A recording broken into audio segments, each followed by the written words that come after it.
नमस्कार. अनेक तरुणांचे phone message सुरू असतात की सर इरेक्टाईल डिस्फंक्शन आहे, म्हणजे काय होते, इरेक्शन येत नाही किंवा आलं तरी प्री मॅच्युअर इजॅक्युलेशन म्हणजे लवकर डिस्चार्ज होते. काही तरुणांच्या काय समस्या की सर हस्तमैथून केल्यामुळे आता खूप स्वप्नदोष होत आहे, आता हस्तमैथून करण्याची गरज नाही, आपोआप वीर्य डिस्चार्ज होत आहे. सकाळी स्वप्नामध्ये किंवा लघवी संडास करत असताना व्यवस्थित पोट साफ होत नाही, पोटामध्ये उष्णता वाढलेली आहे.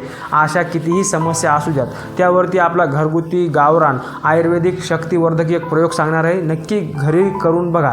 जर माहितीपूर्ण व्हिडिओ वाटला तर सबस्क्राईब करू शकता. तर काय करायचं आहे, तुमच्या वय वजनानुसार साधारणतः 5 खारका घ्यायच्या आहेत.